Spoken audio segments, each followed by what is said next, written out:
Minute 12 News Weekend, I'm Dylan Domingue. Wichita police have arrested this man here, 19-year-old Gage Brasher, on a second-degree murder charge. Brasher is accused of causing a hit-and-run crash Wednesday that killed a 14-year-old boy at Harry and Rock Road. Police say Brasher was admitted to the hospital after the crash, but later left. Wichita Police Chief Joe Sullivan sharing this message that a 14-year-old should be safe while standing on a sidewalk. We grieve with this family and everyone hurting. We will stand with them and do everything we can to seek justice. Sullivan also addressing how Brasher left the hospital, saying, "I'm glad we were able to take the suspect back into custody. Throughout this process, we met with Jackson and Zabanipa's family to explain what occurred and our efforts to reapprehend that suspect."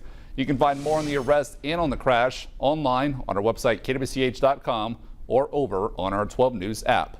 And now family, friends, and teachers coming out to share stories about that 14-year-old boy that was killed on the same week that he would have started his freshman year of high school. Thomas Lynch reports from Coleman Middle School, where one teacher remembers Jackson as a sweet student.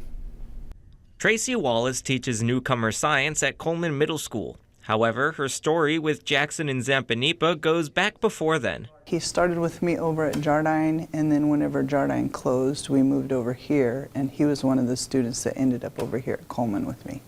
Wallace taught Jackson in 7th and 8th grade and said he was a confident but quiet student. Last year I had Rose, and he sat right back over there. I can still see him. He just sat over there, and I can still see him. He was a great student in the garden as well, picking up chickens to let the more frightful students pet them. He was really smart, and you could tell in his work, but no, he didn't want to speak out a whole lot unless we were talking about soccer.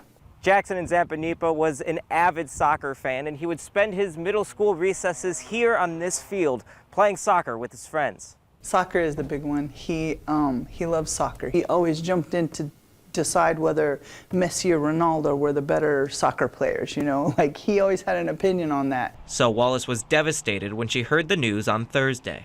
That day was really hard, definitely. Now she wants to make sure he is remembered by all whose lives he touched. There's a lot of people loved him.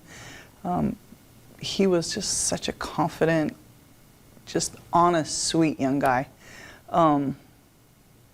His life was definitely cut short, and a lot of people will miss him for sure. In Wichita, Thomas Lynch, 12 News.